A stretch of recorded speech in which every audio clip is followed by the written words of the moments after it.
there is something that your daddy and I... There's something that Mummy and me want to... We want to talk to you about. It's a bit serious, though. What's happened to my underwear? Oh, I literally have no idea. So sorry, but do we know each other? Hola, buenos días. Hi, good morning, and welcome to the press conference presenting the film, the closing film, and the film which is in the official section, out of competition. The film is We Live in Time. And to present the film, we have the director, John Crowley, and the leading actor, Andrew Garfield. So let's open up the QA. There's a lot of you. So someone's raising a hand somewhere. Here we go.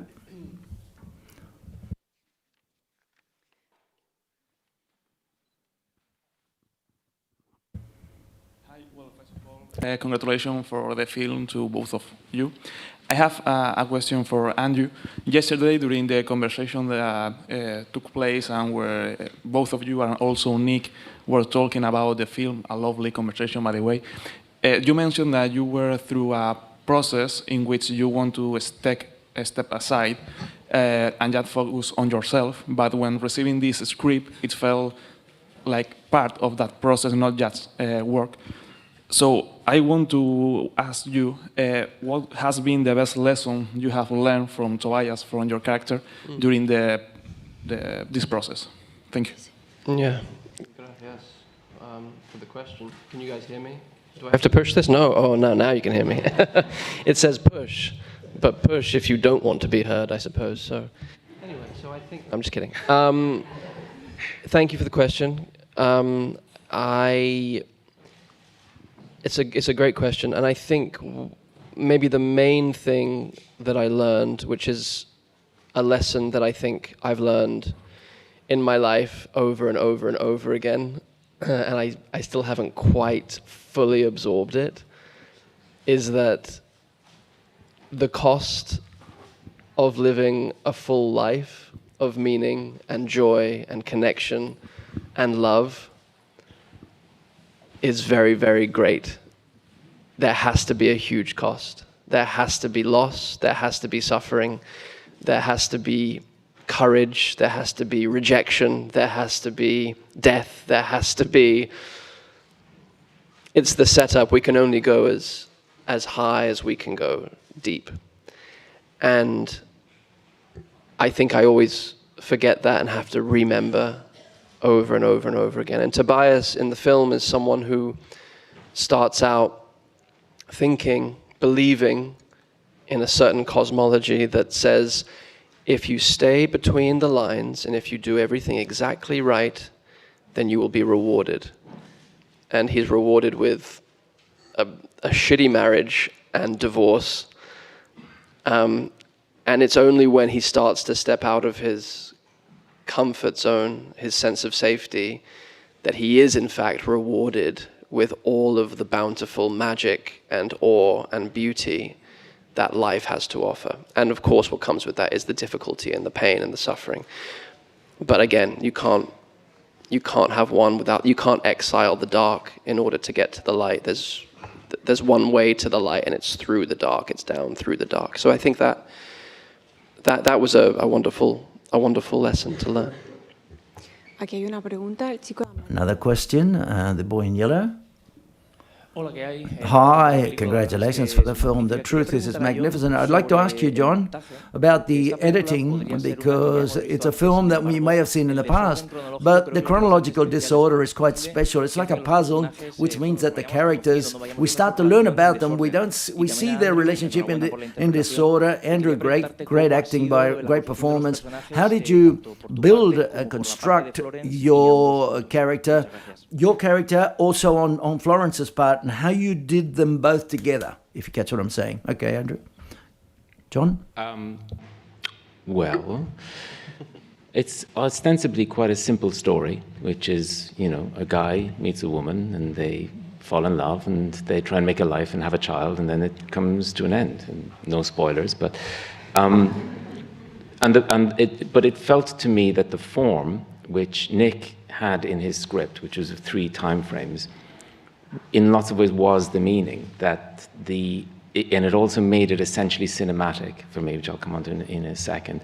It allowed you to show multiple facets of that relationship, almost like a cubist painting or like a diamond, which has lots of facets cut in it, rather than it being linear and having to have the beginning, the middle, and end of every part of the relationship. You were able to drop into different parts of that relationship at its very early stages, at later stages, and to see emotional, physical intimacies contrasting each other, and to see the way in which they handle their own sadnesses, their own fears, so that by the end, the wish was that you would have a complete portrait of a complicated adult relationship, and that it would never simply, the film would never bottom out into being, will they, won't they get together, or how long will she survive, which is sometimes what happens with romantic films or with illness films. They can be quite linear. The director that I thought of a lot when making this, and it's sort of ironic because he never made a film anything like this, he made much darker films, was Nicholas Roeg, right? And he had a great line about that he said, in the editing room, all time is available all the time. And I loved the idea that a film generates its own sort of relative time universe, and that if we could do that with this and capture it, that would be worthwhile. The script was in one shape, and then of course you get into the editing room, and we broke it apart into thousands of pieces and had to almost begin again with the disordering and reordering of it. The performances arrived magnificently as we were shooting, so I went into the editing room with two extraordinary performances. I could see that even in rehearsals, that what was beginning to bubble up was very special. And then in the shooting, about 3 days in, there was even a drop in one of the scenes where it was like, wow, this is exceptional. And the truth of those two performances became our compass, which is how to piece the film together. And it took on its own sort of emotional logic, as it were. And in terms of creating the relationship with Florence and playing the character, the writing was very good. The script was incredibly good. In the sense that, you know, Nick is a phenomenal playwright, and he's also a phenomenal screenwriter. And I think as far as screenwriting goes, there needs to be room in the writing for the director to create his own, with his or her own imagination, the visual language of the film, and for the actors to create with their own souls and imagination the emotional, lived-in flesh and blood language of these characters. And what Nick did supremely was it's like Shakespeare almost, not to be too hyperbolic, but he created such a strong structure and skeleton of emotional logic and uniqueness within each character and their dynamic, while leaving room for Florence and myself to bring our own creativity, our own imagination, our own spirit and soul and choices to the work. There was no ceiling to it. We could fly from the very strong foundation that he created. And in terms of jumping all over time as well, it felt very, very clear whenever we were acting together where we were, because of the writing and because of Florence and us being able to tune into each other, and creating that dynamic was a great acting joy of my life, and doing it with John, the three of us really creating an environment of safety and intimacy together, and humor and joy, and an ability to drop to those depths of our own humanity and bring all of our own personal material to this piece. It's a testament to John for creating that environment. It's a testament to Florence for being such a fierce, vulnerable, strong, like mysterious, one of those mysterious actors. And I speak for her in saying that she really wishes she could be here. again, mostly because she loves to eat. Secondarily, she loves this film. No, she's very, very proud of this film, and she's dying to be here, but she's filming in New Zealand right now. So she sends her love, and she loves this city, and she loves this festival, and yeah. Aquí hay una pregunta aquí delante. Hi, first of all, congratulations on the film. I may have cried a little bit at the ending. I wanted to ask you both about the script, because I think it's been a long time since I've seen a romantic drama on a big screen. It feels like these kind of movies have been long gone from cinema. So I wanted to ask you, what was your first reaction when you received a script like that you might not have received in a long time, and if you think these kind of films are disappearing from movie screens? Thank you. Okay, this might sound odd. When I first read it, I didn't think, oh, this is a romantic drama. All right, I thought this is a great story about death. Right, it's really fearless, and it's very funny, and it's trying to attain to some of the mystery of what it means to actually fall in love with somebody and have a child with them and make a life with them. And that the scene that struck me most forcefully with that was the birth scene. Right, that was the one where I was like, oh my God, the whole of this world in Nick's script is laid out in this, and its glory. So I was not aware when I was making it, I wasn't consciously trying to make a romantic film. What I wanted to make was something which was really truthful. It is, of course, very romantic. I'm delighted because what Andrew and Florence have done, and their degree of chemistry, is a sort of glorious side effect to watching them falling in love and watching them have arguments, watching them do everything, going to that petrol station and go through one of the most difficult moments of their life together, and they still never lose their sense of humor. So I think the romance of it is a beautiful thing that gets thrown up from them trying to make a life together, as it were. Yeah, it's a genre that has fallen out of favor. There was some really wonderful examples out of the UK of it. Richard Curtis made some fantastic versions of it. And I think there was a period maybe after that where some of the material thinned out somewhat. And I suspect people maybe focused on the wrong things and headed straight for the romance. And actually, that's not really the point of it mostly. You want to follow a story and see the ups and downs of something, and hopefully it's beautifully acted and it's truthful. So yeah, and I when I read it, I was in deep contemplation of the meaning of life, as always, but maybe more pronounced in that moment. But I was thinking about life, death, love, meaning, time, standing at the age of 39, 40, kind of in the middle. Midlife crisis kind of thing, and looking forward, looking backwards, looking exactly where I am, and going, what now, and having had loss in my life that was new, reshaping my comportment to the world, transforming things in me, and creating space for more, hopefully, heart-filled living by breaking the heart open. And I was in that deep contemplation, and then this script arrived, and it was as if I had written it from that place. It felt like, oh, how did I write this so well? I'm not a writer, but it was Nick going through his own version, and I thought, well, if we're both contemplating these things, then there's got to be something to it. There's got to be something universal here in this story.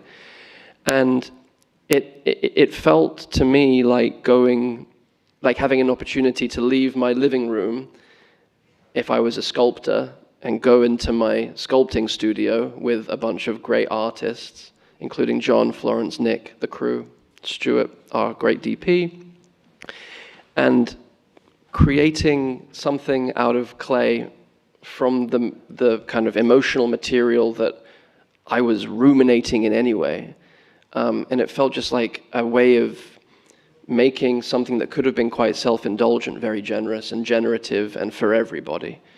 What a gift as an artist, as a creative person, that depends on collaboration. Like, I can't go into the next door room and create something out of a piece of clay. I have to wait for hundreds of other artists to want to make the same thing, or for me to want to make the same thing as other people. So it kind of occurred like that in such a beautiful way. It feels like the film is about those massive questions that we all face.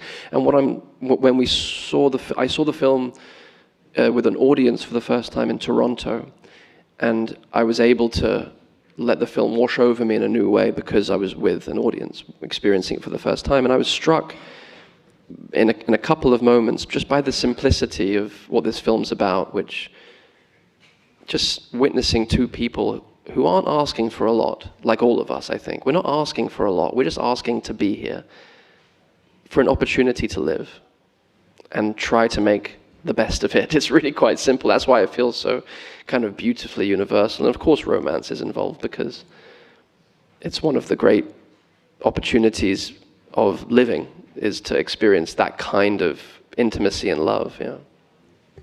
Aquí atrás hay una pregunta. There's a question back here. Question here. First of all, this movie is a blast. Thank you very much. John, I know that you've explained that initially you never thought about this film as a romantic drama, but it became a romantic drama, and it was impossible for me not to think about a tradition, especially in UK, from David Lean. And David Lean used it to tell romantic stories, not to talk about romance, but to talk about fear, to talk about his country, his culture. I would like to bring this reference to you to understand not only to which tradition do you think this movie belongs to, but what's the idea of world that you investigated in this story. And to Andrew, if you allow me the question, I think that both characters, they are heroes fighting the disease, fighting fear. What kind of heroism they represent? Thank you very much. I'll take David Lean. That's good. Yeah, Brief Encounter, you know, one of the great romantic dramas. And you're right. I think that's the point that you've articulated very well, which is I think films which have a profound romance. Casablanca didn't set out to be a romantic drama necessarily. You know, it's sort of, there's other work going on and that gets thrown up. And I think that when you do that, there's space for an audience to find itself in the work, and that really gives it something.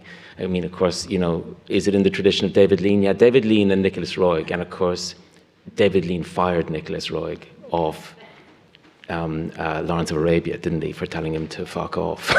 So there's a good tradition there. So it's somewhere between David Lean and Nicholas Roeg, with a little bit of English fuck off thrown in there.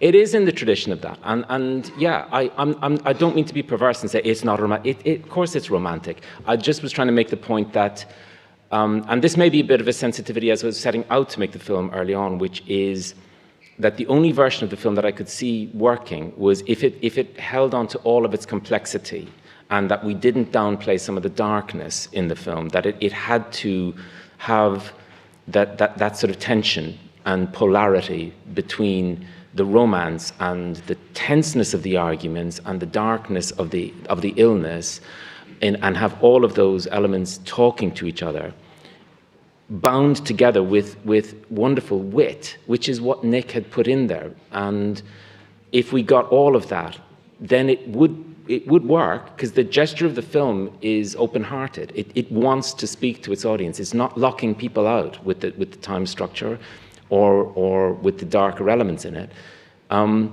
It's just trying to do so in a way that hopefully is a bit more playful and a little bit more surprising than some of the later versions of romantic dramas. And can I address the hero thing? No. Oh yeah, sorry. So the hero, I understand the descriptor of these two people could be seen as heroic in that kind of ordinary way. I struggle with that word right now in our culture, and I actually, because anyone in my life who has been through something similar to what Tobias and Alma go through would reject the idea of being heroic. Think about people in my family, very, very close friends of mine who have been through things of the most horrific nature, losing children, the kind of things where you have to wonder if the universe has any justice in it. Those moments where you kind of think, well, what is this? What is the setup here? And how am I supposed to carry on? And the ones that do find a way to carry on would reject outright the idea of being heroic. It's necessity. There's this strange thing that the majority of us seem to have, which is that, as Tony Kushner says in Angels in America, we live past hope. When we're more spirit than I forget the line now. I did Angels in America for 2 years and I've forgotten it all. But basically, what I love about these two people is that they represent this strange, mysterious, undying, inexplicable want to live in the face of the most horrific heartache and loss. And how we as human beings find that strength, find that want, find that little flame of longing to live over and over and over again. It's probably happening in this room right now. There are probably people in this room going through something not dissimilar to what these characters are going through and having to face death and choose to live anyway. Particularly, I'm sure in this building, there's at least 5 people going through something as hard. And I find that remarkable, that at any given time, there's a great percentage of us having to decide to carry on living. And that feels to me so deeply inspiring and mysterious.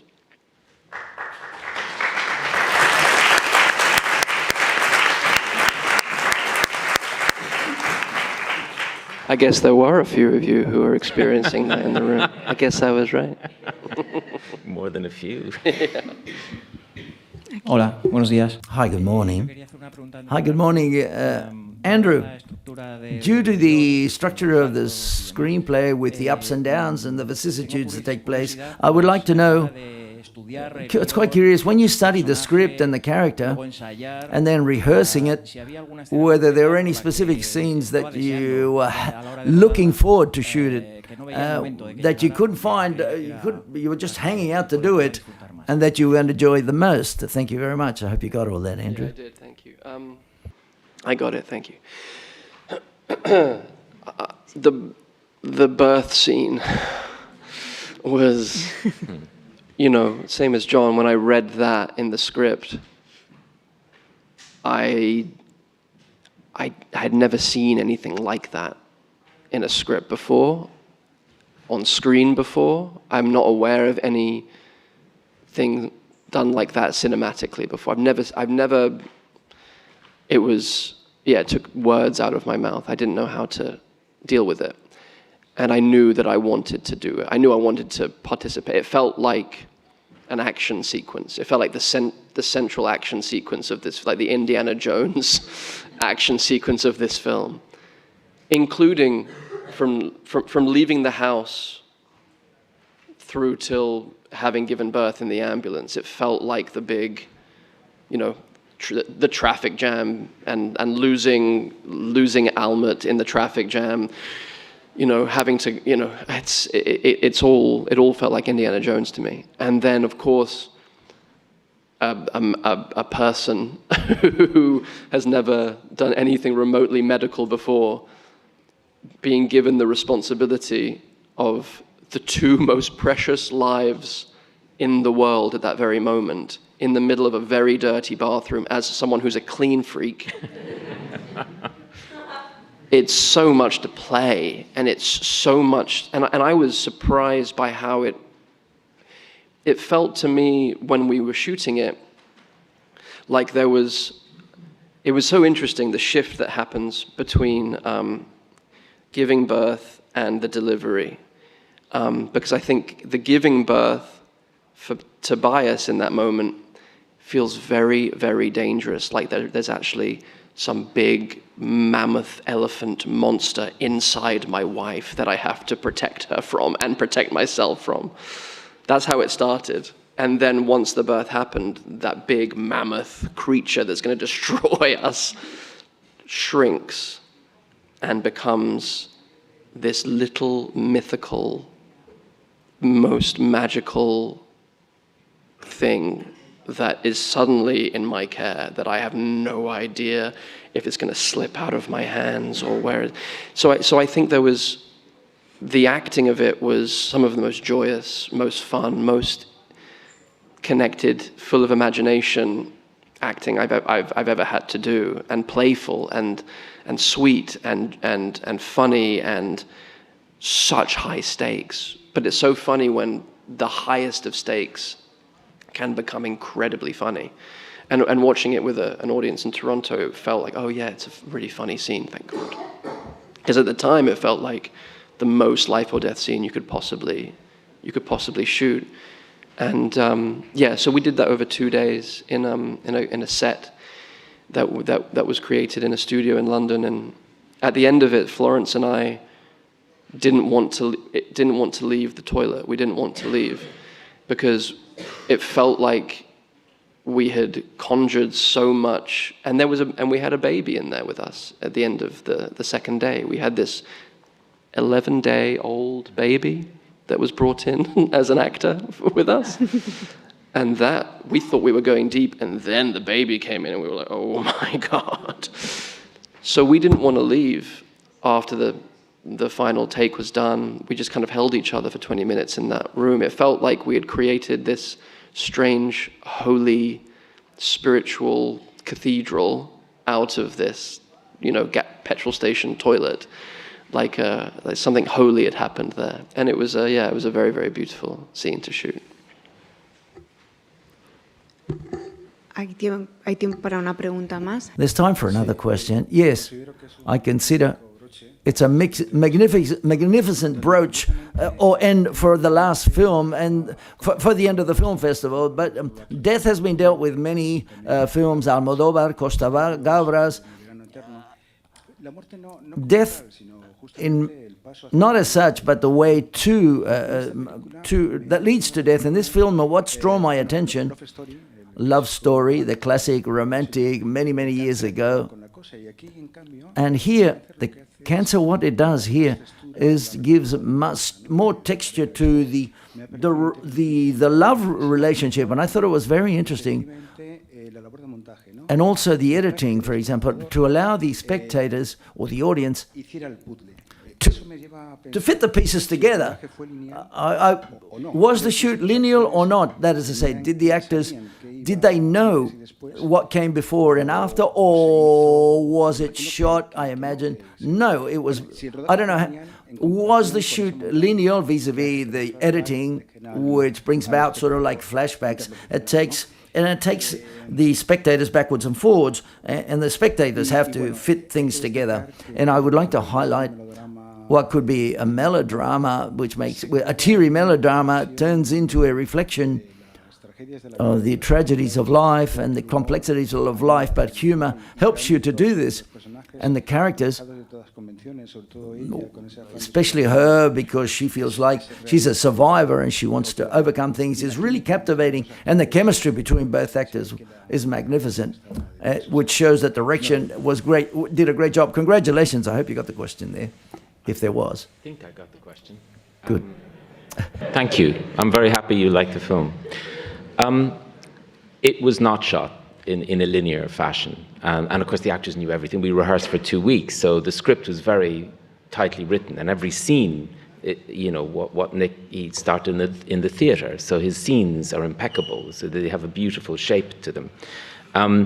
Justine Wright, who's the marvelous editor, then had a very different job on all that material came into the editing room, which was to then make the cinematic, emotional sense of it. So the scene that was at the very start of the script is now 3/4 of the way through, and the scene that was at the very end of the script is now halfway through. So it started breaking up and breaking around. To your point about the humor, yes, that's true that for me, humor is almost like a heat shield. It allows you to get closer to something darker, and it stops the film ever becoming, hopefully, too earnest or too lost in its own sense of importance, that there's a sort of absurdity to the situation all the time.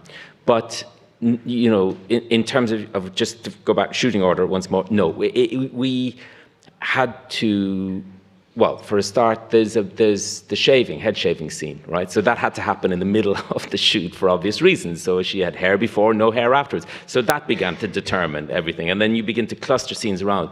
You know, our crew and my first AD did a brilliant job in trying to look after the actors' heads in the kind of work that would get bunched together. We tried to never have them do more than 2 time frames on one day, so their heads would have a chance to. But I must admit, I don't know if you felt this when we were shooting, that they never felt strained by being able to drop into each constituent bit that we were shooting on the day. You know, they were so clear about what the task was in each scene as we went into it. And then the job of shooting it was, you know, realizing that and opening it up and almost trying to shoot the secret scene behind that scene, which was what the real emotional bubbling to the surface quality of the performances bring.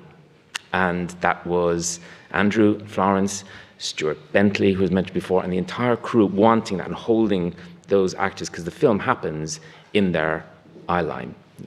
Yeah, it felt kind of luxurious in a way.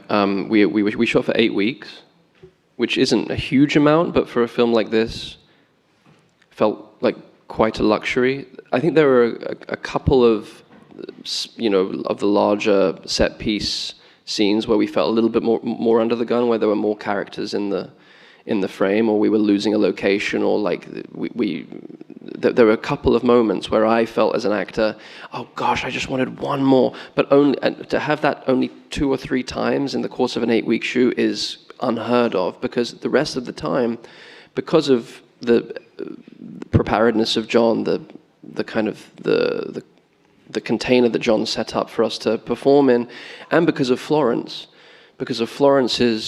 brilliance and preparedness, and that we could very, very quickly identify that we could go deep quite quickly together.